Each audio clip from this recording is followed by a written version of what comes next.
Good afternoon, everybody. We are here with our much anticipated second live stream with Ryan Dawson, friend of the channel for many years. Thank you for clicking on the link in the description box, his Twitter. You can go over to his website. You can support his important work. He's been cancelled by all of the mainstream media platforms. He was resurrected on Twitter by Elon, and he's doing great stuff over there. So please check out what he's doing. So we've had a couple of weeks since we had Ryan last on, and he has been researching the hell out of the Trump assassination attempt, and he's got a lot more information to tell us today. So huge thank you for coming back, Ryan. Yeah, it's man, there's a lot going on in the world, but this is still one of the top stories in my opinion. I mean, they almost got him. They nearly killed the former president, and you could see what they were setting up. If he had been killed, Kamala probably would have grabbed Josh Shapiro as her vice for vice presidency, and Nikki Haley would have probably been chosen by the RNC. It would have been a disaster. Trump's still with us. He's still running. But it went as predicted. Last time I was on the show, they had really only grilled the Secret Service and some of the police. We did not have the Congress talking to the FBI yet. That's now happened as well.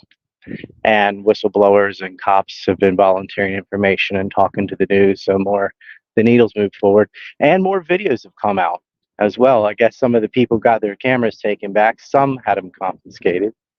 And it took time for that footage to reach the right accounts, basically on Twitter, so the world could see them.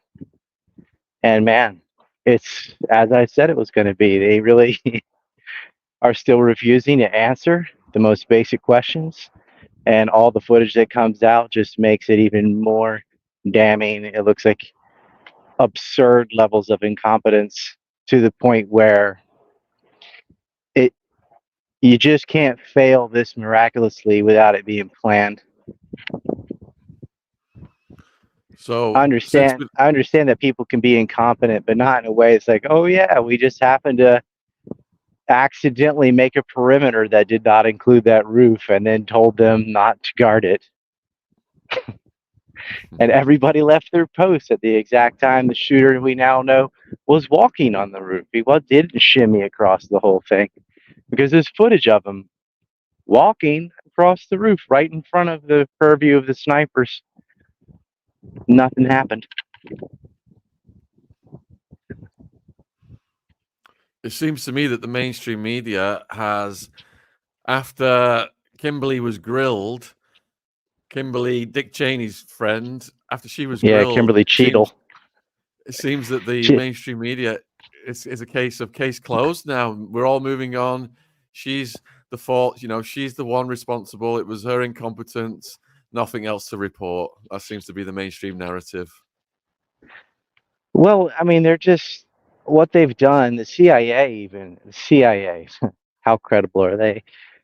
They came out attacking some of the kook theories, which is a strange thing for them to do. And they went on and on about unknown people who have been talking about MK Ultra, which was a real program, but had nothing to do with this event. This wasn't like some Manchurian candidate or whatever. This was simple Trump derangement syndrome. They found some goon that they could groom, same as the Buffalo shooting. They found some loner incel that was easy to manipulate, and they let him carry it out. I mean, he was at the exact right spot, went right to the rooftop, walked across it, got in place, took his shots, missed, well, I got his ear, I guess, but he missed Trump, hit some innocent bystanders, didn't get it done. And everything was set up to help this guy. But it was odd that the CIA spent all this time debunking a red herring, really. I mean, did they just pounding some straw man that no one really believes? You look at YouTube and the videos getting millions of views are always in the zone of ridiculousness. So when the YouTube is pushing that and oppressing other stories, then you know what's wrong, because YouTube always promotes sensationalist garbage. And that is sort of the It's what they're doing. It's kind of like the virus deniers for COVID. They're like, oh yeah, that's what the opposition's like. They prop up the ridiculous on purpose. But this is very serious people have looked at this conspiracy of basically allowing this man, boy, whatever you want to call him, to be in place and take his shots. And as I said before, they set up a Pac-Man shaped perimeter that did not include that rooftop, which was not far away at all. It was not even 200 yards away. It was 140. So that's not a hard shot to take, especially the semi-automatic. You probably have 2 or 3 chances. It was maybe not the Secret Service that even killed Crooks. We thought it was the second sniper team that turned around and got him one shot. That's what Trump seemed to believe instead of the RNC. But the forensic evidence doesn't really add up. And Larry C. Johnson has been over this. When you look at the blood splatter and the damage to Crooks's head, so for a while we only had the one photograph, but you got to see the roof in the aftermath. And this is really odd. It appears that someone shot him in the back of the head. And if that's the case, which we would know if there had been an open and public forensic investigation, which there should have been by now, that would know what caliber bullets was the Secret Service using. Because if it's what they're usually using, they should have blown half his head off. Were they using something smaller that day? This is why they will not answer any questions. Why did it end up like this? Why was the scene cleaned up so quickly? None of these things are being answered. And what really lets you know is, like you were saying earlier, when Kim Cheadle testified, she just wouldn't answer anything, not even the most basic stuff. This isn't like ways and means for gathering intelligence or something. They're saying, who was there? Give us a list of the people there. She wouldn't do it. Who was a special agent in charge? They're hiding whoever that is. Why? Because that would be the person responsible for deciding to set up a perimeter that does not include a rooftop that's 140 yards away. And they told the police not to guard that rooftop. It's sloped, so it's dangerous. Don't put anybody there. But they were inside the buildings, and the 3 windows, one furthest left, left, if you're facing Trump, it would be on your left, where Trump was standing, would have been able to see somebody walk across the rooftop easily. No one was there. So coincidentally, at the time, Crooks is openly walking in front of everybody. That's why they all started yelling, "There's a man on the roof with a gun." Then he lays down. Too late. Everyone had left their posts. One guy got locked out of the building. One guy, because he didn't have his key card, the other guy went to go get the first guy.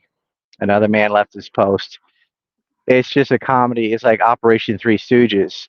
And now we have video that has come out showing that for minutes, cops were running around outside the building, guns drawn, looking for Crooks, or looking, for the person that they'd seen earlier with a rangefinder and had photographed. Didn't know he had used a drone and all that. That'll come out later. It just shows, why don't you have a drone? You have how much money again? How much did the Secret Service spend? You didn't surveil the area with your own drone? Well, apparently they had a drone and they couldn't get cell service or something. They said, like, did you just go to the store and buy another one? It's $300. You could do that. It's totally ridiculous. Nothing happened to work that day. That's why I said he got Epstein. This is, the cameras didn't work, the guards were asleep, and the door was unlocked, and nobody knows who went in and out of the building, but we do. So none of that was answered. It was like, okay, well, look, if this guy did it all by himself, it's just by chance cops are running around the building. If you're running around the building and you have your gun out looking for a suspect, why wouldn't you say, hey, get Trump off the stage? Someone's at large, it might be a shooter. And then we were like, well, maybe they did. Maybe they did radio that in. ABC just did a report 2 days ago that said the Secret Service didn't have the same channels, communication channels. So whatever was going on in that area with the police, they weren't talking to the Secret Service. I would like to know why. Was it the cops that didn't send a message or couldn't send a message? And it seems to be they couldn't send a message. They did not have a multi-channel. And why couldn't they send a message? Whose idea was it to set up separate communication comms instead of a common one? How are they supposed to talk to the counter sniper teams if something goes wrong? And there's other mistakes they made, like if you can't get in, fire your gun in the air, do something, call attention. Maybe they panicked, they didn't think of that. Who knows? But none of the right steps were taken, and it never should have been their responsibility in the first place. They never should have delegated that to local police.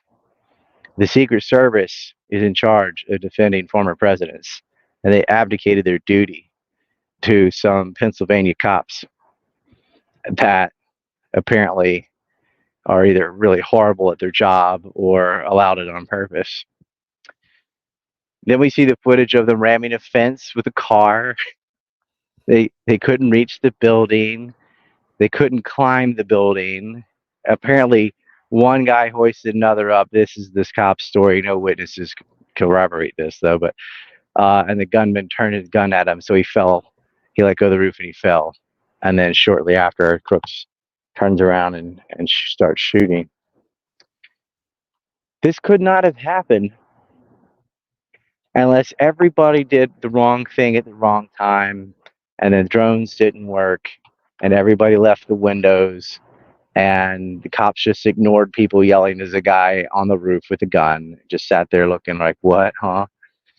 And there's only two explanations. Either they're pretending to be stupid because they're afraid and they just don't want to go confront somebody with a gun and they're hoping someone else will do it, or they know he's up there because he's supposed to be up there. That's what they've been ordered to do. And if anyone's like, oh, why would the police obey orders like this? Well, let me remind everybody, all throughout 2020, when they were rallying against Trump with Antifa and BLM, which the name is Black Lives Matter, it has nothing to do with black people, and the name is anti-fascism, but they're not fighting fascists. It's just very nice names. There's nothing wrong with standing up for black lives. There's nothing wrong with opposing fascism, but that's not what either of these groups do. They're just essentially domestic terrorists, and they were allowed by more than one police department to go to more than one city and just openly loot stores, set things on fire, assault people. They even murdered a few people out west without consequence. Cops were out there taking a knee. And that is how robotic U.S. police departments are. They're trained by the Israelis. They will, if they tell you to shoot the dog, they'll go shoot your dog. They say, let them loot the store, they'll let you loot the store. They say, shoot that person in the head, they will. They follow orders. They're order followers. And if they say, don't guard this roof, don't, just let it go, they will. And it's the same police department in the suburbs of Pittsburgh, Beaver County, Beaver Falls, that have allowed Trump supporters to be assaulted in the past and just sat on their thumbs and didn't do anything. So you got to look up at the director, and you look up the governor of Pennsylvania too, who wants to be vice president. From the top down, it's all anti-Trumpers. So he was led into a kill zone, 100%. And because if it had only been incompetence, okay, then let's fix it. Let's find out who's responsible. Let's hear whatever lame excuse was they didn't do their job, and then all of you should get fired and you need different training, or the Secret Service should never be allowed to abdicate its duty to a totally incompetent police force that's so out of shape they can't even hop over a fence or climb a roof or have enough discipline to stay at the window when that's their post overlooking a roof that is clearly in line to shoot the president. All these things went wrong. Then we had the FBI testify to Congress, but the FBI is not investigating the Secret Service or the police. The FBI is investigating the shooter. So they start going over his social media. And at first they said, we can't really find any. He has some Google searches about different celebrities, Biden, Trump, one of the royals, I think, it's whatever. It sounded very Sounded like a made-up thing that a boomer would think, a teenager would think, and they just stuck it on his phone. That's what it seemed like. But he had a Gab account, and the owner of Gab found the account and found the post. They're all pro-Biden, by the way. Even though he was registered as a Republican, he donated to Democrats and all the social media that we had at that point, though it's adamantly pro-Biden. When a teenager has Gab, they definitely have the regular stuff, the Facebook, Twitter, Instagram, whatever, the kind of stuff that intelligent people are banned off of. They would have that. Gab is the dregs of society. It's very free speech, but it's something that only someone that really like lives on the internet even knows exists. It's lower than Discord. It's lower than 4chan. It's lower than Reddit. It is the bottom. That's what's on Gab. And he went on Gab to be the reply guy, and they found his post. And what I think happened is he only made like 9 posts on there. So they wiped his social media and didn't realize they forgot about Gab. He's posting Gab on like 2021 or something, 3 years ago, 9 times. So that got out. To counteract that story, the feds come out with a story saying, "Oh, we've discovered 700 comments. Nice round number, sounds plausible." And they start describing his personality, but they won't say comments where, on what, and can we verify this? It just sounds made up. And I'm not, you don't even want to get lost in the woods on that stuff or care about what his social media or motives were. I want to know how he was allowed to be there and take the shots. So I want to know who it was, who was responsible for planning that day, who did the sweep that day, who decided to make that weird looking perimeter that day, who decided to abdicate their duty to the cops that day, why they didn't have channels that everybody could communicate on that day, and why you wouldn't answer this back on when Cheetah was first taken to Congress. Nobody is still given the name. Now, there's a special agent in charge of the FBI. I'm not talking about that. I'm talking about the special agent who the commanding agent of the Secret Service, who is in charge of the planning, the personnel, and more importantly, the perimeter and how they would communicate. And there's another thing. The Beaver police, because this was Butler and Beaver, they outsourced to adjacent communities. They went out on their own and did an interview with the press to say, we were never briefed by the Secret Service like you're supposed to. And normally, if you're going to outsource any activity to the cops, you would brief them and tell them what their duties are and what exactly, where they're supposed to be, what the responsibilities were. They never had a face-to-face. There was no briefing before the mission. So they're sort of flying blind. That's odd and unexplained. And they came out and said that themselves. They weren't questioned. They weren't subpoenaed. They volunteered that information. Secret Service hasn't volunteered anything. They had to subpoena Kimberly Cheadle. And then she resigns. And the new guy comes at, yeah, I'd like to know too. Excuse me, sir, you do know. You have to know the answers to these questions. Give us a list of the personnel and the special agent in charge. They're not doing it. So I would hypothesize that it's not just about they don't want somebody getting fired who might tell on everyone else. This is going to end up being some diehard never Trumper, and it's going to look so bad. And whoever it is so nasty that they can't wipe every trace of where they've opened their mouth.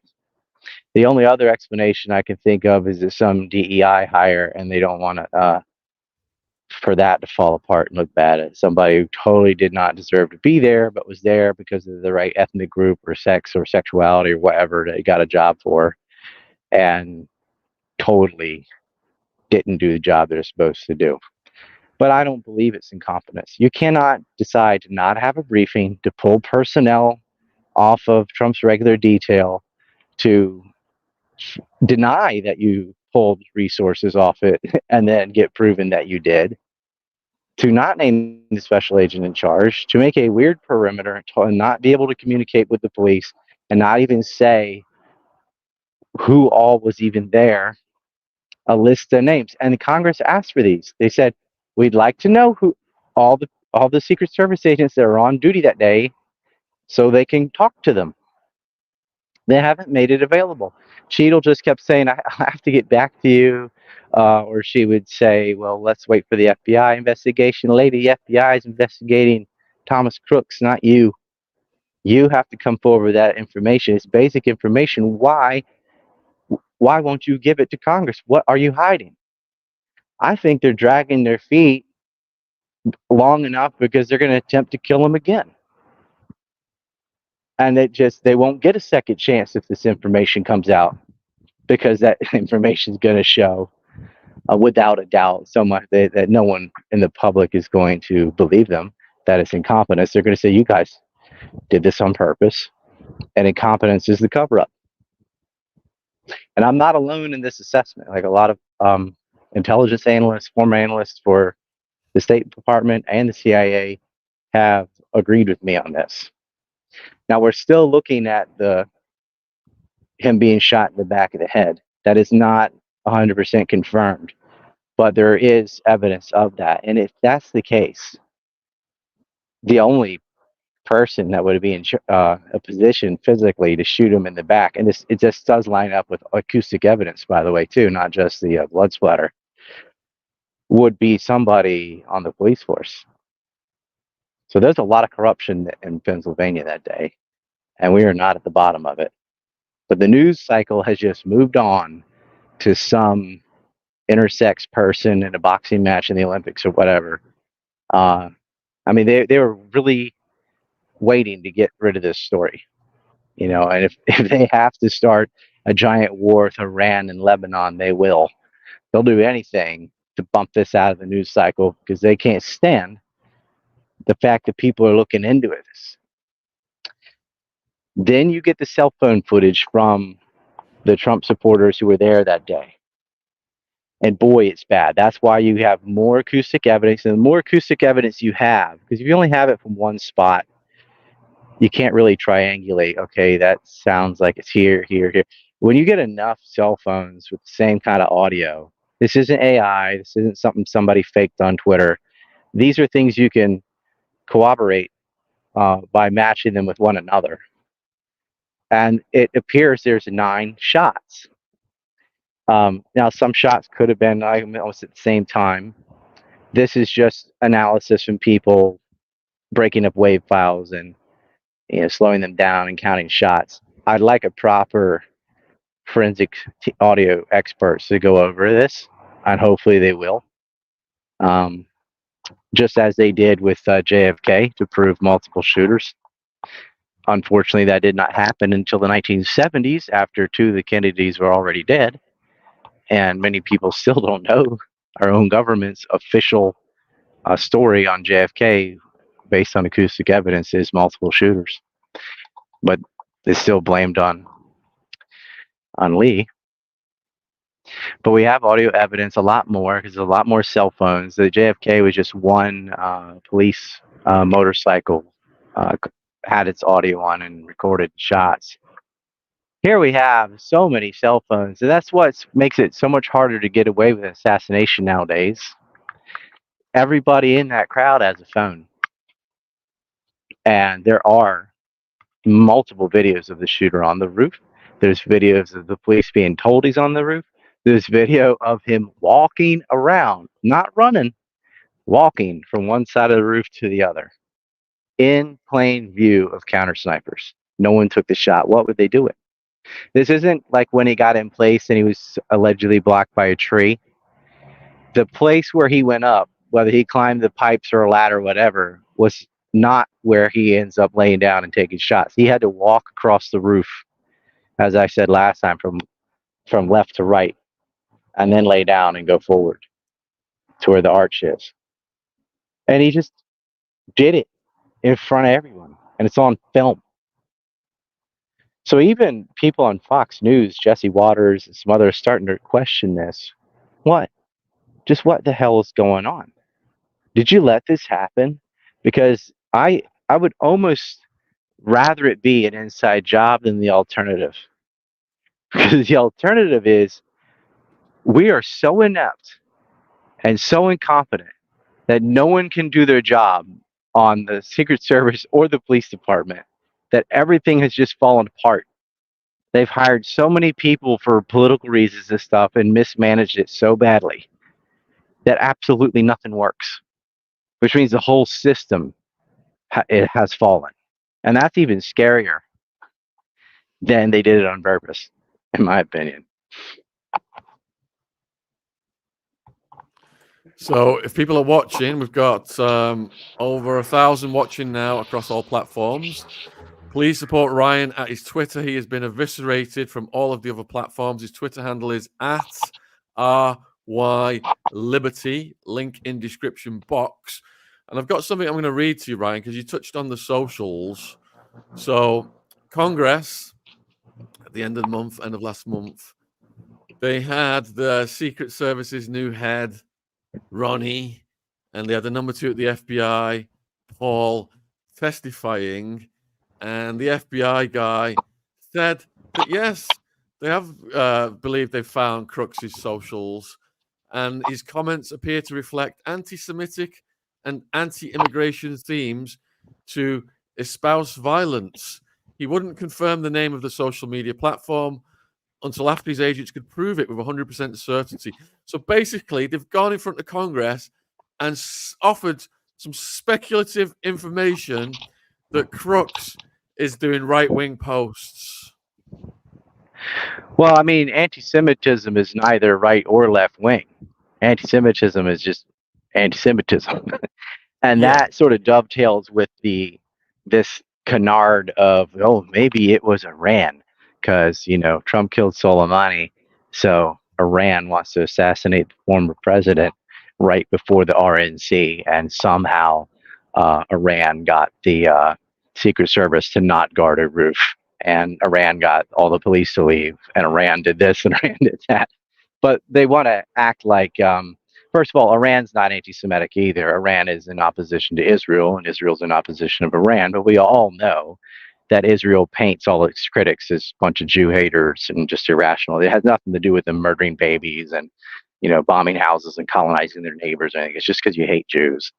So that's the kind of crap they'd have. And yeah, Trump is some of his family members are Jewish, but that's if it's just criticism of Israel, I mean, that's the entire government. I mean, that's all of them. He wouldn't have to kill Trump. But making posts like that, other than, the platform Gab, it's a free speech platform. So they would just say anybody on Gab is anti-Semitic, which is not true. But they do allow anti-Semitic posts because they allow anything. You can say anything, racism, sexism, whatever, because Gab's philosophy is say whatever you want, but anyone can say whatever they want back to you too. That's the thing. But what was the social media then? If he's making these posts, because if you're making anti-Semitic posts, you usually get banned for something like that, because that's against the rules on like every other platform. And anti-immigrant as well. Yeah, anti-immigrant as well, huh? Yeah, sure. Yeah, like Trump's the guy that wanted to build a wall and doesn't want all the immigrants. Like he's the most anti-illegal immigrant candidate we have. So you want to kill that guy, even though you're anti-immigrant, right? It doesn't jive with interviews with his own high school classmates, because there was actually a conversation with a Hispanic American, and he was asking if he liked Trump or not. And he's like, well, I do. The Hispanic guy likes Trump. He's like, well, that's stupid, but like he's cordial and friendly with everybody. Nobody from his high school was like, oh, this guy's a racist or this guy hates immigrants. So, it's possible someone could just hide all that and only voice it online or whatever, but it doesn't seem to fit with him there. It doesn't fit with him at his community college. His parents didn't bring that up either. They're just saying, oh, yeah, he made these posts somewhere on social media, but we can't tell you which one or what it is or let you see it. I mean, it's like, look, and he probably hid the weapons of mass destruction too. It's just, these people have lied about every war ever. They are after Iran, and they want to paint a picture like, oh, this guy that everyone hates, at least every Trump supporter can't stand because he killed a man, he injured two others, and he nearly killed Donald Trump.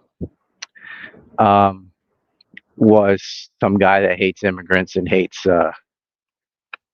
Jews. Yeah, right. And they added at the end, they're not even 100. They've not even confirmed it 100%. If you've not even confirmed it 100%, why are you even bringing it to the attention of the world? Absolute nonsense. How could you not confirm it? I mean, if he made it posts, he did. You just don't know if that's his account or not. This guy is not some supervillain or anything. When they say he has encrypted accounts, or some people wrongly said overseas accounts. No, he doesn't have overseas accounts. He has accounts that use overseas servers, which I'm doing right now. If you have a Telegram, you have an overseas server. If you have a Discord, you have an overseas server. If you have a Proton Mail, you have an encrypted account. Lots of things are encrypted. They're not encrypted very much, but they are encrypted accounts, and they use overseas servers. It's just a canard of language that boomers don't understand because they don't know what encryption and overseas server means. They don't know how much of the internet is not in the United States, because they want to act like Iran did this, Iran did this. And then you could even see the devil himself when Netanyahu came to speak to Congress. He blamed it on Iran and wants war with Iran. And what did he do days later? They didn't change the plans, even though Trump was not killed. They assassinated the civilian leadership so that they have no one to negotiate with. And they killed the head of Hamas in Iran. And I promise you this, because I'm looking at the movements of the cargo going in and out of Iran and to Hezbollah. Like within weeks, maybe even a week, they're gonna hit them back, just as they did in April. On April 1st, the Israelis went and did a missile strike on an Iranian consulate in Damascus, Syria, on sovereign territory. They blew up an embassy essentially and murdered all the people in it. And Iran announced for 2 weeks, we are going to strike back. Well, what they did is they pre-announced it. They said they were coming, and they sent some drones and some low-end missiles across two countries that Israel intercepted, but it cost them $1 billion to do it. And some of them still landed anyway, because those defense systems aren't very good. And they're low on ammo, because I just saw the deal where the Americans just bought $19 million worth of Patriot missile system ammo from Japan, because apparently America can't make it themselves anymore. So they're buying the ammo from there. It's a lot of it was used up in Ukraine in that pointless imperial escapade. And a lot of it's been used up on Hamas and the Houthis. They don't have enough. And Iran tested that. When they went in, they flooded the air with some trash, some $2,000 to $5,000 drones that are being intercepted by $50,000 to $90,000 missiles. Total waste. They're out. They will be hit back, and it will connect, because even lower grade ballistic missiles shot from a far shorter distance, from south of Litani River in Lebanon right into, say, Haifa, for example, Iron Dome's not going to block that. Hezbollah has demonstrated they've even taken out Iron Dome platforms with missiles. So they took out the anti-missile system with the missile. Like, that's just not going to protect them. They're living in shelters and stuff right now. Israel has really bitten off more than it can chew. But Netanyahu went to Congress with no evidence at all and said Iran tried to kill Donald Trump. And so here's the stories, and this is just like all their previous lies about Iraq, Syria, and Libya. Well, maybe this, maybe that, maybe it was a YouTube video that they're mad at Benghazi about, maybe this, maybe that. And I'd give more examples, but it's YouTube, and I don't want to get in trouble. But you guys can remember, your audience knows. Like, they're educated. They remember the lies of these previous wars. And it's always after the fact. Oh, whoops. Yeah, they didn't actually gas their own people. Oh, yeah, we didn't actually have WMDs. Like, yeah, there wasn't rape armies by Gaddafi or like stuff they said. It was all made up. But they don't care. They just say whatever they need to do. Yellow cake uranium from Niger, or missiles and or botulinum toxin, VX gas under the palaces of Saddam, or mobile weapons labs that have anthrax. Like, all this stuff was not true. But they know that it'll take you long enough to figure out that it's false, and by then they've already started the war. They have effectively started a war with Iran already by those assassinations. It's going to happen. They're not going to wait for Israel to do it again. It's going to be the Houthis, Hezbollah, and Iran, and the Shia militia from Iraq, all hitting Israel at the same time. And I have zero sympathy for them after what they've done in Gaza, murdering all those kids, babies, and blowing up apartments. I hate war, but I just don't see another solution when you're dealing with absolute psychopaths. And when he came, and it was all planned, he was coming on the 24th of July. He was set to come right after the RNC concluded to talk to Congress and blame the assassination on Iran. And he still did it, even though it was mission incomplete, because Trump turned his head at the exact right time and literally dodged a bullet. They still just went through the motions. They're still trying to blame it on that. And I think he's anti-Semitic. It's on the social media that we aren't sure of and can't confirm and aren't allowed to show you and not even name which one it is. Okay, they're lying. They're lying, which makes the FBI now part of it. It's not just the Secret Service. And we all knew this. People, Tucker Carlson, I'm sure you know, they say they're going to shoot Trump. Andrew Tate said they're going to kill him. They have to. They have no way out of this. Everybody could see this coming. And everybody also knew, oh, yeah, the FBI is going to investigate it. That's like when the police investigate themselves and find no wrongdoing. You can't let Christopher Wray and these goons, these anti-Trumpers that have been after him on pick something, on everything. They've gone after his family, his finances, his reputation. What do you call it? Famicide, excuse me. When you destroy someone's reputation. They've done it. They accuse them of rape.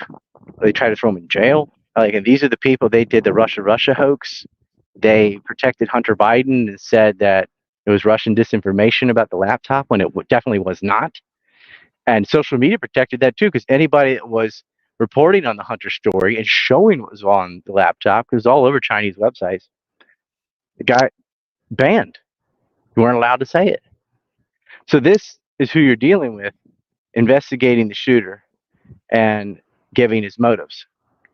Anything that comes out of their mouth is not credible, especially something as stupid as, oh, we finally did find social media, and it just happens to fit the anti-Iran narrative that the prime minister who owns us came and ran his mouth about, just like the previous times when he promised there'd be positive reverberations throughout the Middle East if only we would take out Saddam and topple Iraq. And that is not what happened at all. That's not what happened when Gaddafi was killed either. They essentially handed a functional North African country over to Al-Qaeda. And within months, they had reinstituted slavery in North Africa. Good job. Made slavery great again. You reinvigorated the North African slave trade. You could buy a person for $400 after they destroyed Libya. That's unforgivable, and no one talks about it anymore. They destroyed Libya. And they destroyed a lot of Syria, too. And there was no reason for the war in Syria or to support ISIL, Al-Qaeda. They did. FSA and the rest of it, they did. They supported Jabhat al-Nusra, HTS. They supported all the Aral al-Sham and these groups that cutting off people's heads and all the rest of it. That was the bedfellows of the U.S. and Israel in those wars. And Donald Trump wanted to get out of Syria. And Donald Trump wants to get out of Ukraine. And NATO is in Ukraine. And there are already $220 billion sunk in from the United States. That is a war they're not going to win, and they're not going to get that money back, but it's just a big profiteering ring anyway. So there's a lot of people that want to get rid of Trump. And it includes the deep state. And there was a warning.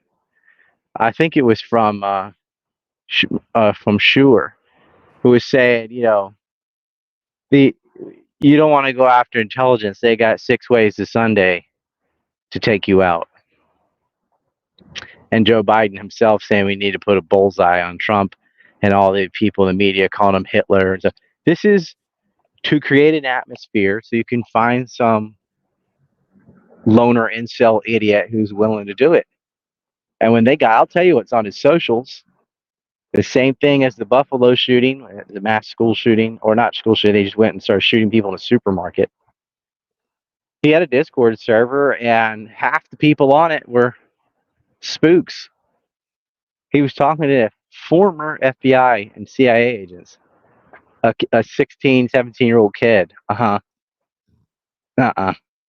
You guys comb through these servers to find these weirdos and encourage it. And then you help the plot along by saying he's going to be here on this roof, nobody be around.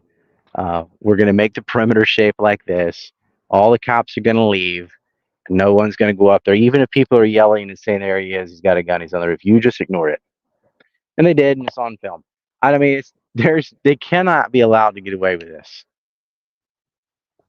At minimal, like their best excuse they have is we all really, really suck at our job, and we should have done this, we should have done that.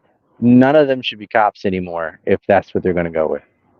And they're going to have to go with incompetence because the only other alternative is utterly criminal. You are part of a conspiracy to kill the former president. And I'm sure it wasn't every cop. I mean, why photograph them at all? Somebody did. And whoever it was apparently was leaving, like changing shifts. So, hey, there's guys here. He's got a rangefinder. Good luck. That should have been sent to the Secret Service. But they couldn't send it to the Secret Service. I'm like, you couldn't radio it. You can't walk over there and tell them about it. I mean, they're right there. I mean, I don't buy it. I think, yeah, probably the radio, they weren't on the same communications. That was sort of a layer of, oh, here's what you can say, why you didn't tell us. If you knew he's definitely not out there playing golf. You got some 20-something-year-old incel loser with a rangefinder walking around with a backpack. You have to tell everybody in your command in the police department, the other police department, and the Secret Service. That wasn't done. So maybe the lower ones did tell their commander, the commander sat on it. Because that's really, the bottleneck's the only part you have to control. And that's probably why these cops went and told the media what they did. They go, yeah, we had his picture and we were looking for him.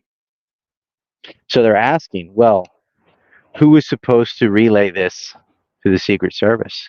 Or why couldn't you relay it directly? And we don't have an answer. They won't give us a name. Which makes it worse. Because in not doing that, they are now co-conspirators.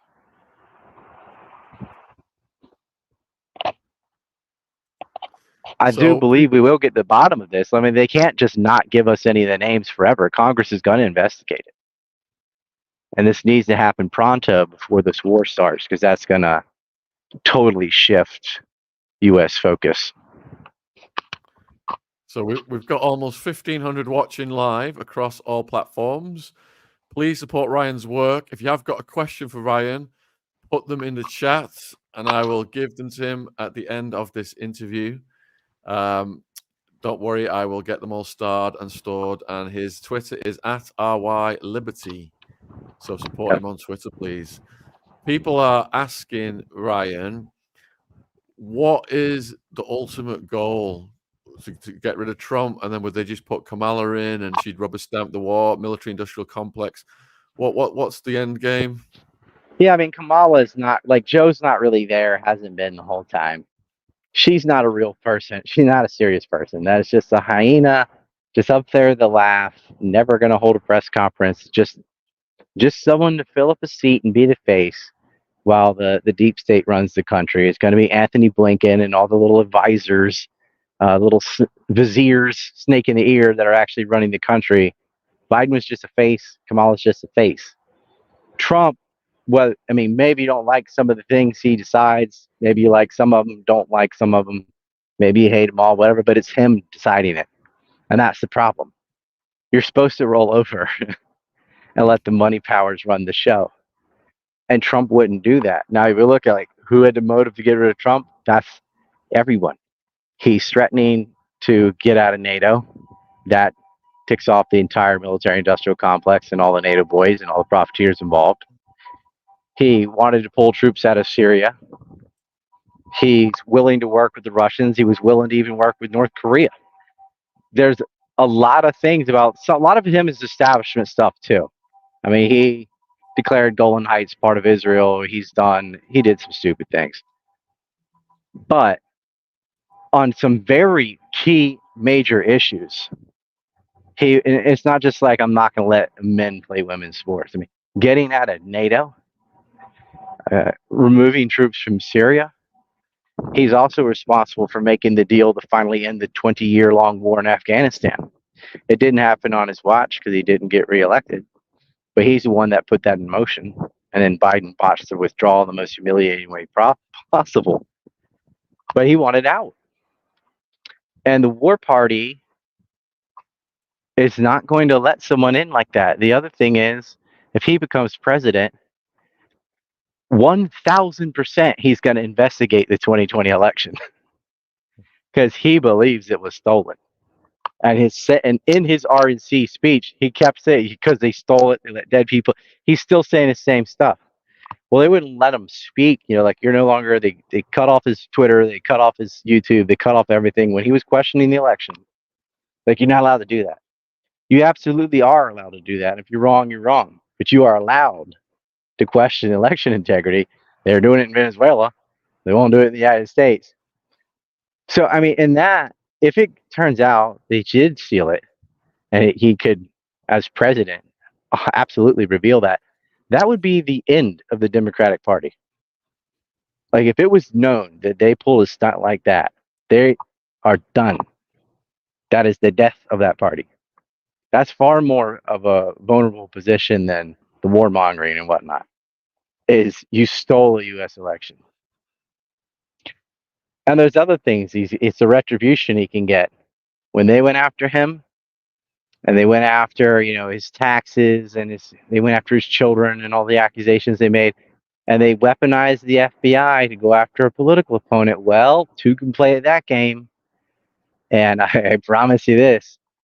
If you got rid of Christopher Wray and got a proper FBI in there, and you investigated any of the Bidens, James Biden, Joe Biden, Hunter Biden, doesn't matter. They're all crooks. And they'd all be in jail for the rest of their lives. If you investigated Nancy Pelosi for insider trading, she'd be in jail. 100% that woman is not some stock market genius. She had insider knowledge. Duh. They just don't prosecute these kind of things. It's kind of the backroom handshake. You don't do it to us and we won't investigate you. Well, they already investigated Trump. And he's like, I'm getting retribution. After all that, after everything they put him through, the Supreme Court finally threw out some of it. Oh, yeah. It's on. If he's there, he won't get in until January 20th. One of the first things he'd do is go after them. And that's where it gets to the point. So you can't just cheat. You have to try and shoot this guy. Like, they have to be certain he doesn't become president, because the fate of the entire Democratic Party rests on it. And the wars, like, if he gets out, you can't just wait 4 years and then start it up again. Oh, look, Russia. No, it's over. This is their only chance. And I promise you that war in Ukraine is not going to last 4 more years. Anyway, they're teetering as it is. Oh, they got some F-16s. That's great. How many pilots do you have? Those things can be shot down like anything else. It helps, but it is not going to turn the tide of that war. Russia's winning that war. There is nothing short of nuclear weapons that would change that outcome. So every crook that we can't stand cannot afford the risk of letting Donald Trump become president, which he would in a fair election. He'd destroy Kamala. She's going to pick Josh Shapiro from Pennsylvania because they need those electoral votes, and it is a swing state. They think that will do it. I'm not sure it will. I mean, Trump won it before. Pretty sure he won it in 2020. I mean, he had it until the middle of the night when 800,000 votes came in for Biden at 2 a.m. where they're taping up the windows and blocking your view with cardboard and all the stunts they did. Like, if we had a functional media, no one covered that. This is the same media that said, 50 intelligence agents said there is no Hunter laptop. Yeah, they said they just lie about everything, and they lied about that election. At least it's very reasonable to think they did when you know how much they lied about everything else, and it's all one direction: get him out, put Biden in. And Biden rolled over to everything they wanted to do. They started a war with Russia. Zelensky didn't do that by himself. He had a green light. He knew. Boris Johnson went and said, "We will back you up." We meaning the UK and the United States. Somebody blew up the Nord Stream line. It wasn't Russia. Didn't do that to themselves, And they won't admit it. They're like, "Oh, pipeline just blew up. We're not going to say we did it." There's no other option, though. They did it.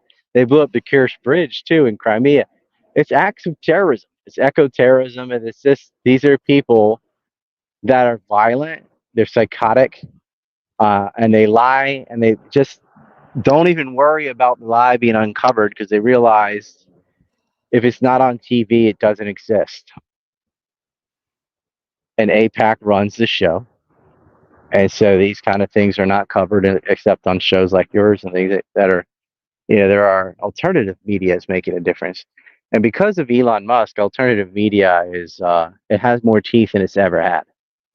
People are able to, like a journalist, Glenn Greenwald or Tucker, people like that, can just use their Twitter account and get the same size audience they would on a televised network or more sometimes. And so that's the threat. The fact they don't have a monopoly on the press. There's at least one social media outlet that lets most people talk, although it's not perfect. Then they got Donald Trump. And I'm not throwing my support behind Trump. I mean, I'll pick him over Kamala. I really would say neither. I'm a Ron Paul kind of person. But I'm telling you what the quote-unquote deep state is afraid of. Trump absolutely does challenge them on some key issues. He is not the same as the rest of them. Whether it's Kamala or Biden or whatever, it's not a dime's worth of difference. RFK Jr., it wouldn't, nothing would change. But with Trump, you're looking at drastic changes on everything from immigration to war. And they wanted him dead. There's no way after that debate with Biden that he had a chance. So they got rid of him, put in Kamala. Have you heard her try to speak? She's not going to have one debate. That's over, So shooting him was the only way out. We've got a question here, Ryan, from Karad. If they wanted to kill Trump, then why leave it to an incompetent young shooter? That doesn't make sense. Incompetent security makes a lot more sense to me. Trump is not a security priority. Well, it is incompetent security. It's incompetence on purpose. I don't believe it was an incompetent shooter. He did hit him. Trump just turned his head at the perfect moment to dodge that bullet. And I think it was an arrogant shooter because a professional would have just aimed center mass. There's no way he could miss. He tried to take a headshot. He'd probably pulled it off at the shooting range many times and thought he could do this. But Trump, because it hit his ear is why he ducked. If he had missed, he might not have known what was going on yet, and then he would have got hit. But because it hit his ear, he's like, what the? He felt the pain, and he went to the ground. And the other shots, by the way, when they're all laying on the ground, it went over their backs by inches. Inches. They almost shot him again. I don't think he was that incompetent. The thing is, you can't just go find an incel patsy at the store. You got to have somebody that's in the area that has expressed extreme hatred for Trump that you can groom into doing it. You can't hire a hitman. because there's a paper trail. It's got to be some dork no one knows that doesn't lead back to you at all. And they don't have a lot of those. But you just need one. And he had practice. He'd gone to the shooting range. He had zeroed his rifle, which is, an amateur wouldn't know to do. He got in the spot, the perfect place, apparently, with a tree blocking one counter sniper team. And the roof was arced, so only the top of his head eyeball were peeking over to take those shots. He's in a good defensive position.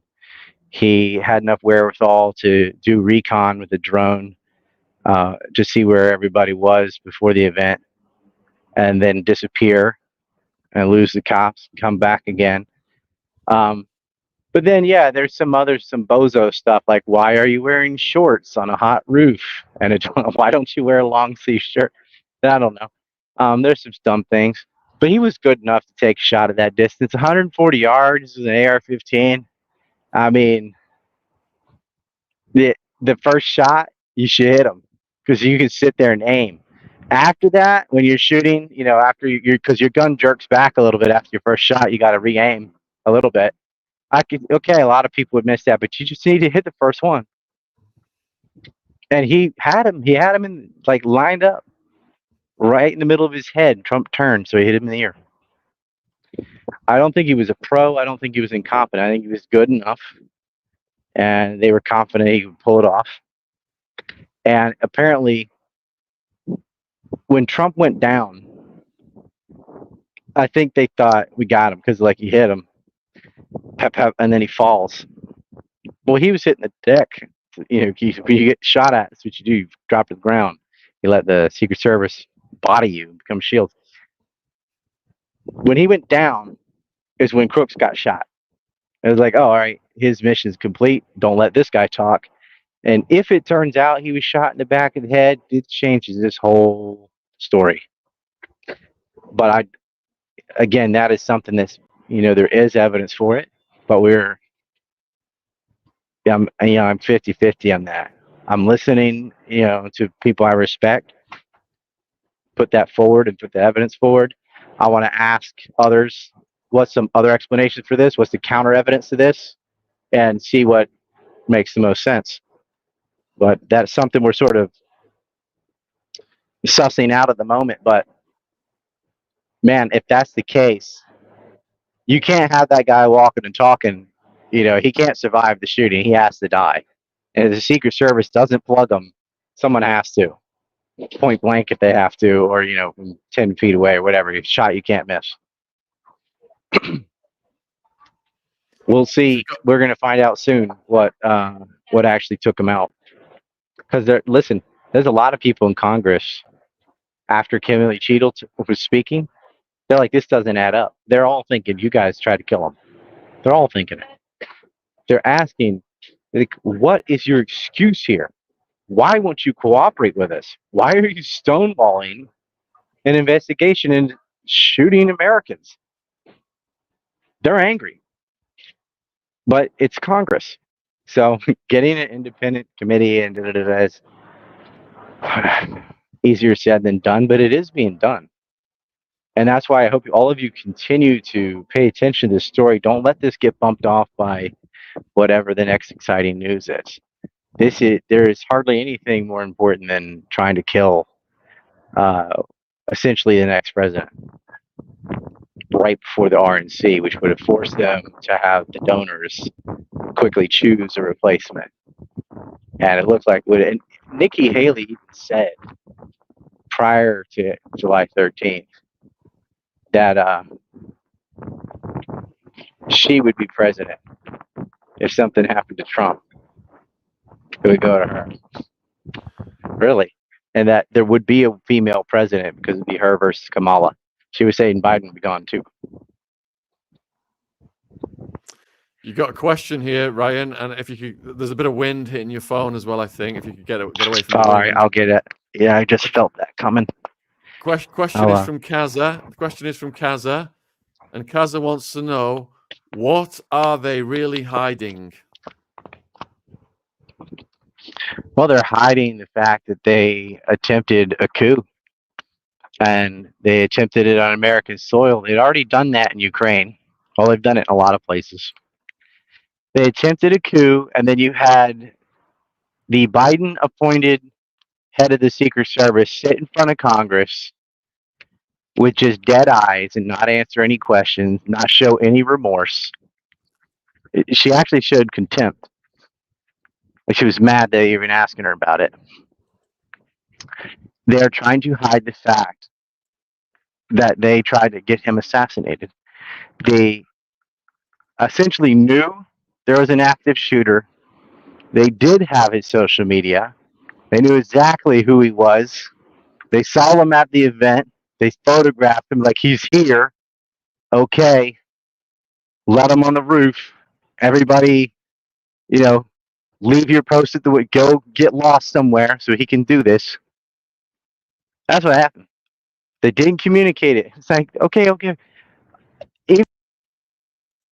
Well, I had to go. I got locked out of the door, and there was a fence in the way. Oh, this, oh, that.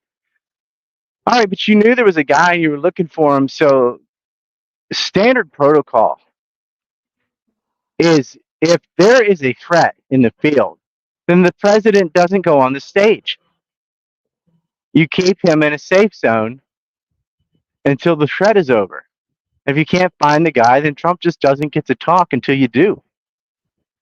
That wasn't done. So anytime they make an excuse, it just is okay. Well, then that would go to plan B. You didn't do that either. They didn't do A, B, C, anything. They're hiding the fact that they already stole an election. They cannot beat him politically. They could not beat him with the court system. They couldn't get him impeached. So they tried to blow his head off on TV. If you don't think that, but they do that, these people have murdered millions in their wars. They don't have a conscience. They've always gotten away with it, and they figured whatever, the press is going to do whatever we say. And they're right.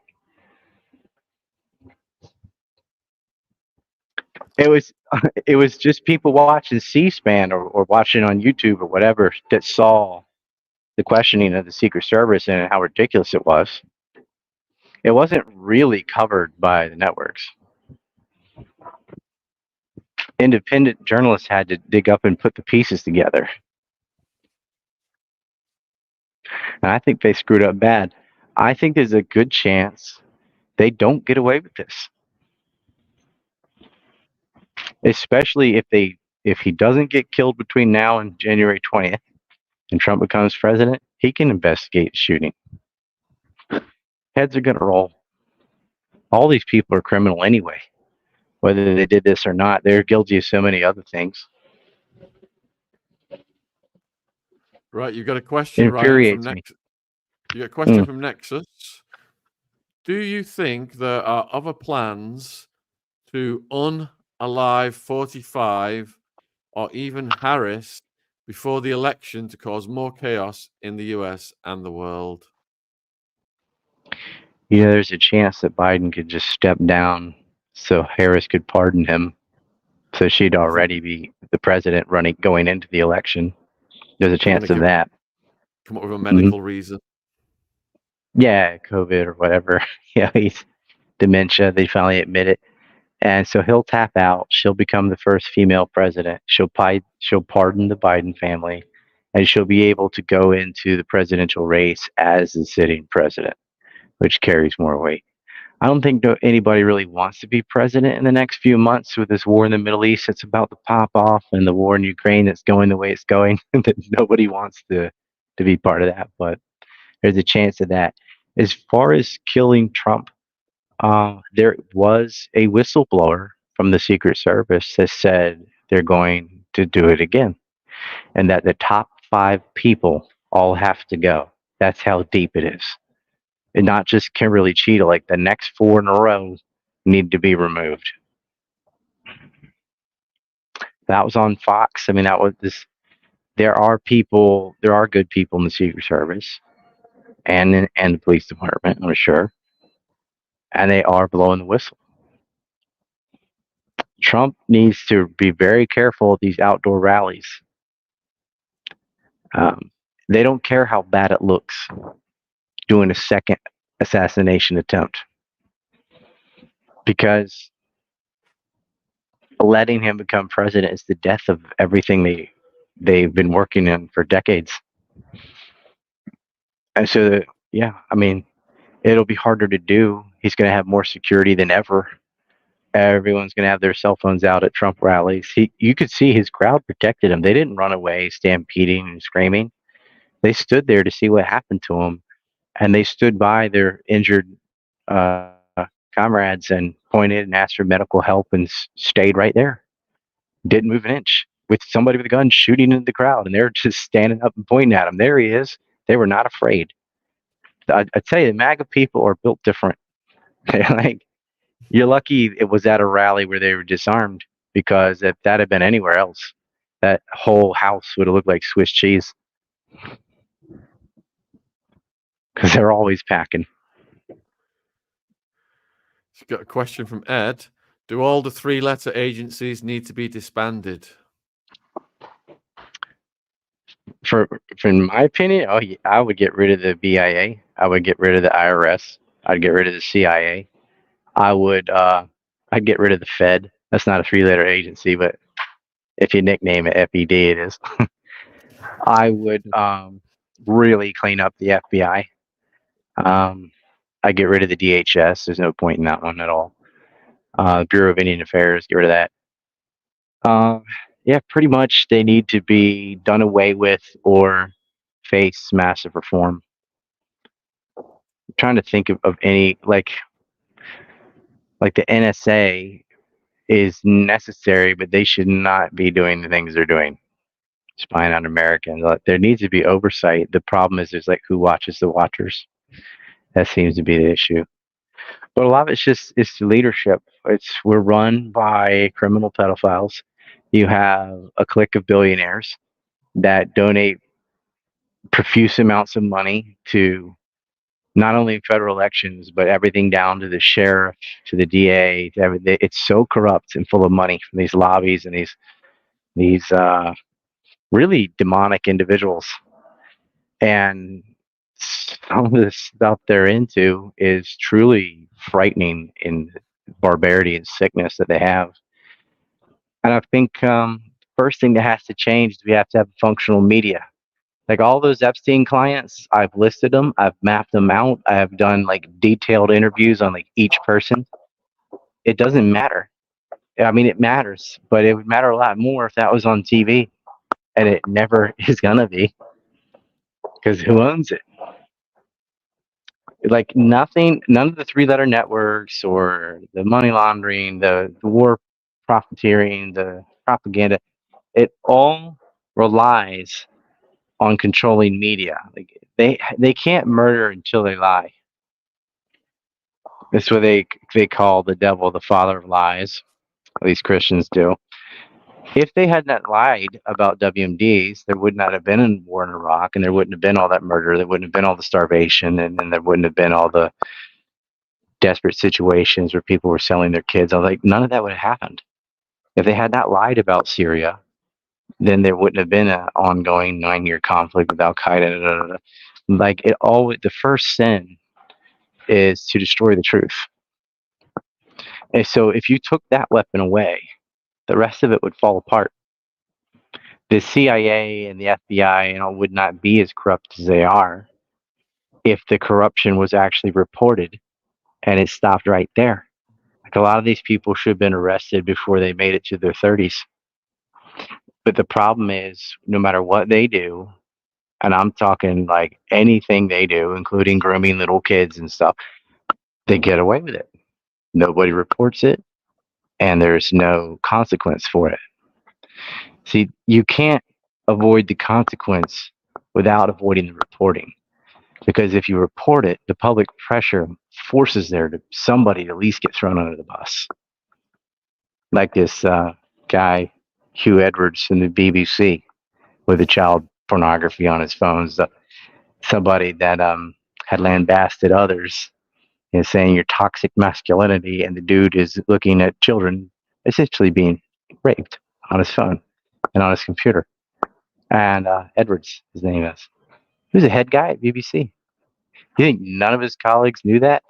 Do you know why they go after a retired guy? Because now and then they got to throw someone under the bus to keep the rest of them on their toes. Our mass media is so crawling with these weirdos because the compromised get promoted. So if you really want to get at the sickness, it's not about like vote in the right guy, just vote harder, or abolish this agency or not, because who's going to do that? You have to fix the press. That is their weak spot. And that is why if you can't fix televised media, then replace it. And that's sort of happening with Twitter and Substack and Rumble and the different social media sites. Free speech fixes all these things. If somebody let me have subpoena power or let me talk to Congress about Jeffrey Epstein, they'd all be in prison. I have every single name on that list. Sean knows that. Like, I've been talking about this for 15 years. Like, if I don't have all the names, I've got 3 pages worth. It's big people. It's big. It's people. You guys know who it is. There's no reason in the world someone like Les Wexner should be walking around free, or Leon Black, or any of these people. And that is the money power. And if you want to look at like who donates to AIPAC, we're like, well, AIPAC controls Congress. Like, yeah, where'd they get the money from? It's always from the same clique. And you're only talking about a couple hundred people. They're just so wealthy and above the wall. But that's all we could fix everything. Not everything, but we could fix so much that's wrong with the world if we got rid of these sadistic, I'll just call them a cabal. You got another question in. It's from SAH. Why can't they try to beat Trump by normal channels? Have you seen his rallies with the stadiums full of people? They can't. He is a master of theater at a Vince McMahon level. He says things that resonate. People, they don't want an open border. Most of the country doesn't want these silly wars. They don't want to spend hundreds of billions of dollars in foreign aid overseas. They don't like inflation. He had unemployment at its lowest rate. He had inflation at one of the lowest rates it had been in a very long time. Whether you liked what he said or not, he was the first guy that got in there and actually did what he said he was going to do. And so he has a very loyal following, and the other side has nobody.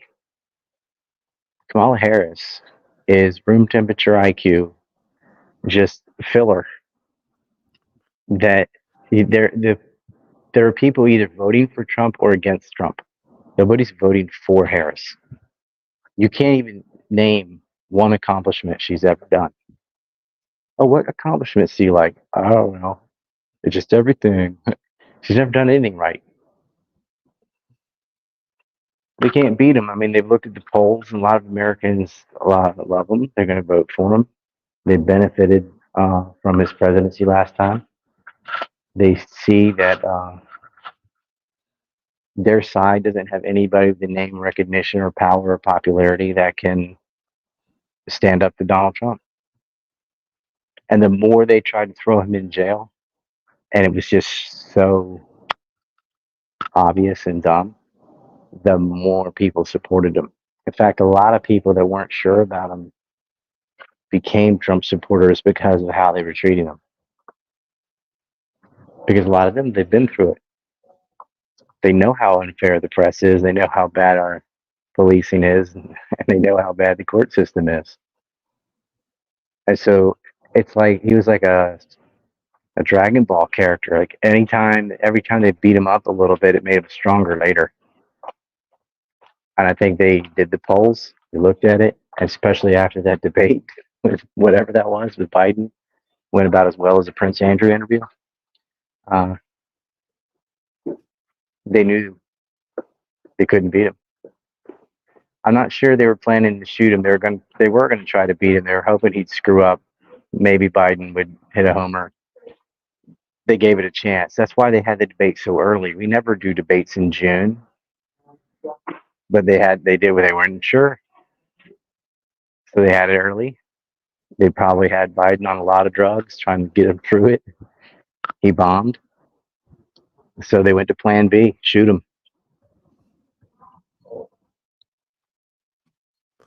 Next question is from Lisa. Do you think Trump's plane is safe? I don't think any Boeing plane is safe at this point, but that it would be that could be a way to get him too. Have an accident. That's a very good observation. Instead of planning a shooting, to say, "Oh, his plane crashed." If Trump's plane crashes, though, how many people are you going to think will believe it wasn't sabotage? But then again, do they care whether or not you believe it was sabotage? They want him dead so bad, it's worth it. So that's something he also ought to pay very close attention to. You want to keep your same mechanics and whoever's been using your plane, and want to keep the same crew, same everybody, because that's another way. That's another dangerous place for politicians on a plane.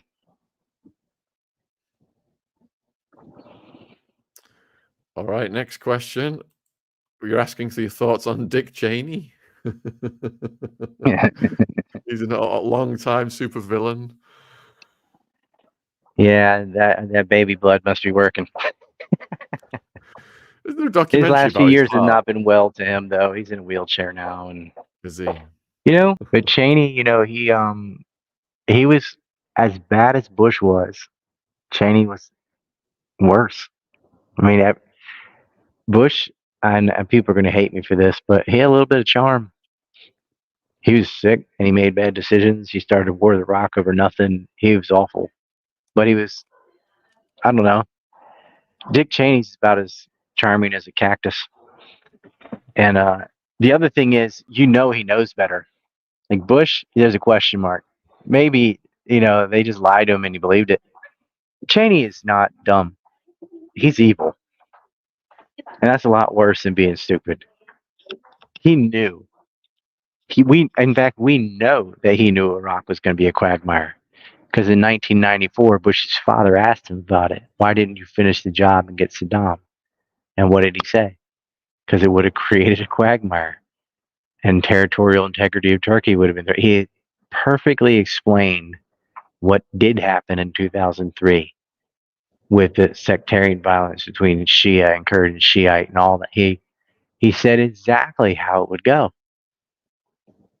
So he knew that back then. You think he forgot by 2001, 2, and 3? No. He knew. He didn't care. He was so in the red with Halliburton and KBR that he needed to use that war. He and another guy just bought a company that was going under and getting hit with the asbestos and all this. Scott Horton's done a good job. Runs Libertarian Institute, going over all this on Cheney. Cheney was a war profiteer, and it just didn't matter to him. Like, oh yeah, you're gonna murder hundreds of thousands of innocent people and start a war with a country that didn't do anything, doesn't have any weapons, because you need no bid contracts to get your ass out of debt. And that's what he did. He's a sick little dude. So, question from Paula. Why would a BBC reporter have been at the Trump rally?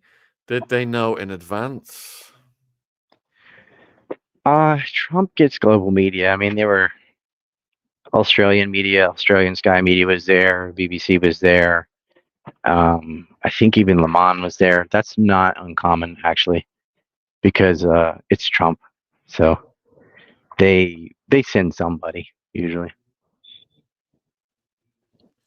We've got a comment from Patrick. Larry Fink, BlackRock, said this needed to happen and chaos was needed to bring in a new world currency. I heard Trump was, this is unconfirmed, but he was thinking about hiring Larry Fink to be the next Secretary of Treasury. That's awful. They say stuff like that. Rahm Emanuel said something similar, like, never let in chaos there's opportunity or something like that. But there's gonna be economic turmoil anyway, because you can't just have a 0% interest rate for a long time and then hike it up again, and the amount of government spending they did on COVID and then all these stupid wars. Inflation in the first year of Biden's presidency was probably over 20%. I mean, it's over. And then Japan just raked it up by 0.25%, which is going to affect the carry trades and the short sellers. So you're going to see stocks fall everywhere. I guess they already did, but there's going to be more of that. There's a lot of things going on, and it's really out of Trump's hands at this point. But Larry Fink, he knows. I mean, they're the biggest holding company in the world, that or Vanguard. And oddly, Thomas Crooks was in a commercial for his outfit. His high school was, and he just happened to be in it. That's odd. We just did a video here. We just did a video here, Ryan, about the Southport stabber, the murder of the little girls. He was in a BBC commercial when he was age 11. Odd that they know and follow these people around. See, usually when someone's in a commercial, it's nepotism. So most of the time when, your uncle or somebody, like they just use family, like, oh, you need some kids for some reason in your commercial. They don't just go find a child actor or what, because Thomas Crooks is not an actor. They're like, oh, we just need some people. Somehow those families are related, and they choose the children of the people that are in their clique. Don't know if that's what happened with BBC. Just saying it, they don't usually just go find a random 11-year-old. It's just somebody's son or daughter that is related to people that work at BBC. Got a question from Croaky. If the hit on Trump had been successful, who would have benefited? NATO, the DNC, obviously, probably Nikki Haley, all those factions I was naming earlier. I mean, everybody that wants to stay at war in Syria and wants to stay in perpetual war with Russia and Ukraine, and keep the borders open, and just the whole donor class can't stand Donald Trump. I mean, he has his Adelsons and his Ackermans and stuff. He's got a couple of them, but the rest of them are against him. The entire Zionist media can't stand him. I mean, everything he said, they went with the bloodbath lie. They went with the very fine people lie. They did the losers and suckers lie, the Russia lie, they're rapists on the border lie. I mean, they're constantly lying about him, trying to get him out of there. I'll remind you this. When Trump was feuding with Epstein, every single person on that list that actually got arrested, from Jean-Luc Brunel to Epstein himself, including his number two, like Glenn Maxwell, happened while Trump was president. As soon as he wasn't president, not one single client has been arrested. They've paid some hush money. They've lost some lawsuits that also started while Trump was president. But nobody else is going behind bars. But you look at Joe Biden sniffing kids, and you can put two to two together, how he got in there and who he'd have to comply with. They don't own him. That's why Trump is, they're scared to death of him. Next question is, do you think we'll see a civil war or World War III? It won't be World War III like World War II, but we are going to see a massive regional conflict, which I guess is a world war, because it is going to involve Israel, Lebanon, Yemen, Iran, pieces of Iraq and Syria, the West Bank and Gaza, the United States, and probably as far as money and supplies, we pull in like Qatar, Russia, maybe even Turkey. There's so many ways that could go sideways and escalate.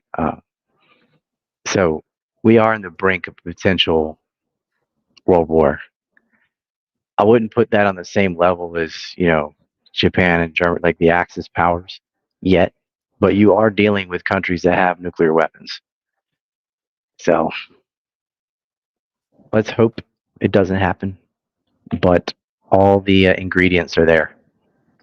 The assassinations that Israel just carried out have pretty much guaranteed they will be hit back, and then Israel will retaliate to its own provocation. It'll retaliate to the retaliation.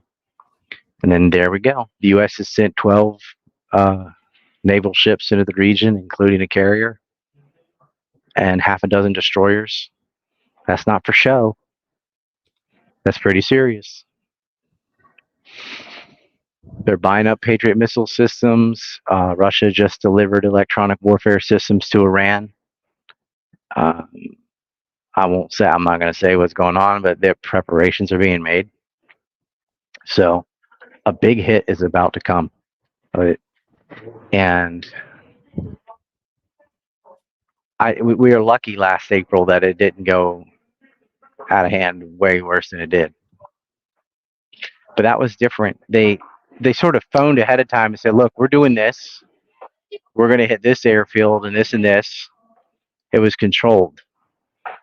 And a lot of people at the escalation ladders in the Pentagon, and because that's who's really in charge, saying, look, this is going to happen. They're going to limit it to this and that. They've warned us. There's not going to be a warning this time. And they're not going to just be shooting across Iraq and Jordan into Israel. They're going to be shooting from the Red Sea, from the Mediterranean, from Lebanon, the Golan Heights, and Iran. And there's nothing Israel can do about it. And will that trigger a regional war? Yeah. Very high chance.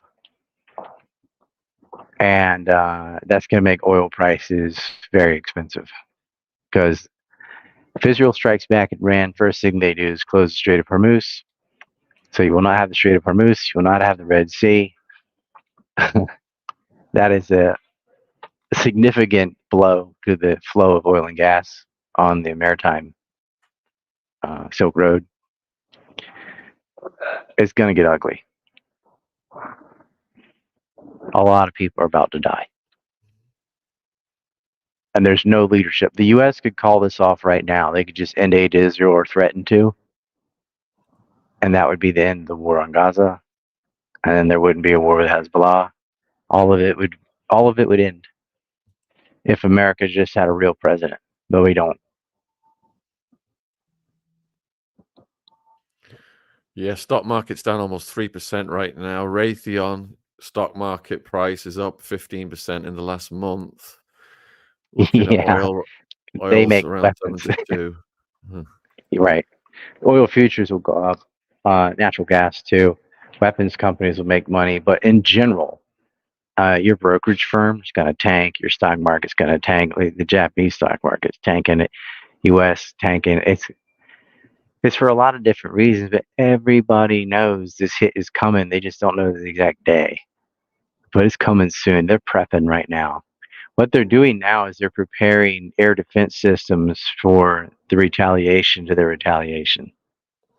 So that gear is being flown in.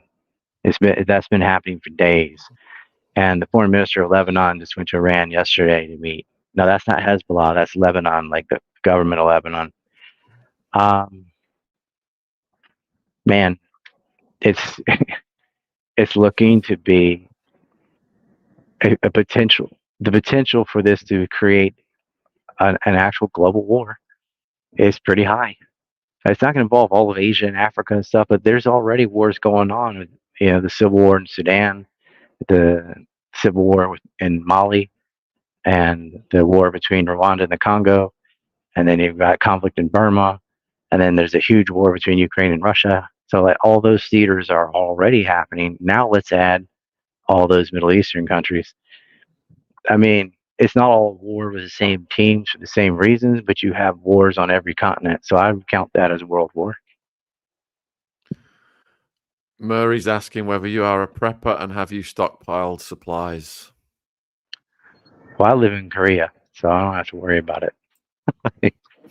But yeah, I've got 3 kids. I always keep a little bit. I wouldn't call myself a prepper, but I keep money liquid, and I live in Asia for a reason. It's as far from this crap as you can get. You know, even with the threat of North Korea, I'm like, yeah, that ain't happening. So we'll be fine. I'm in Japan right now, but I live out here. I've lived out here for a long time. I don't want my kids going to school where some nut could come in and just start shooting. I'm not doing it. The U.S. is a failed state. I wish it was different, and every day I fight for it, and I have not given up on America. But I'm not gonna make my kids live there, where men walk into the girls' bathrooms and just all the stuff that's going on. No, we're not. We're gonna live in a civilized first world country with levitating trains, and I like East Asia. It is 25 years in the future of quote unquote Western Civ. It is just better on every measuring stick. So I highly recommend that and get away from it. Plus, I was targeted. I was already banned on everything. They're going after my banks. Like, I can't. I've basically been exiled. Like, for what? Telling the truth. I had death threats after September 11th. for just telling people what happened. You got a question from Juanita. Do you think World War III will hold off until the US has a new president? It is more likely that this is going to start before January 20th.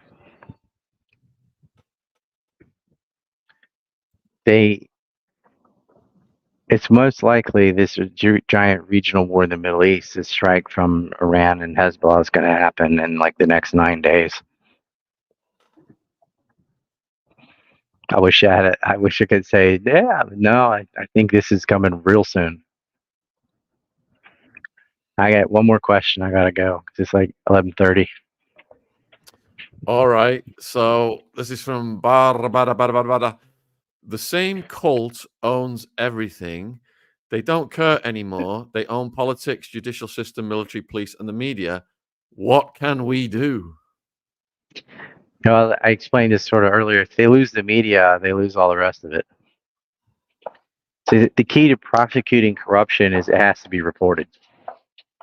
And if it isn't, as long as they're allowed to operate in the dark, they will. And demons thrive in the dark. They don't do well in light. They don't do well with sunshine. I think focusing, like, you go ahead and try to clean up everything, obviously.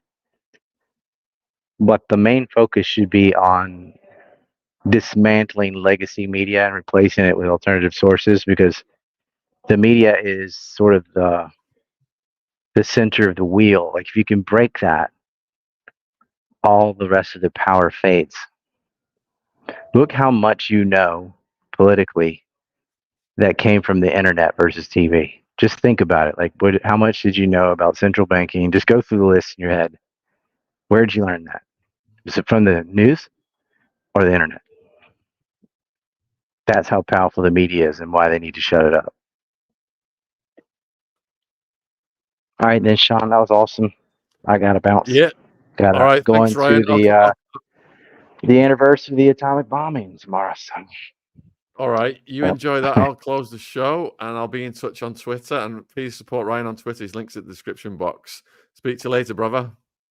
Thanks, man. Thanks so much. Cheers. Later. Thank you. Thank you. All right. Absolutely fantastic guest, Ryan Dawson. He's been a friend of the channel for many, many years. He was the tip of the spear with the Epstein stuff. He'd investigated that case for, I think, a decade and a half. So we have got tons of content coming out this week. We are absolutely got so many things lined up.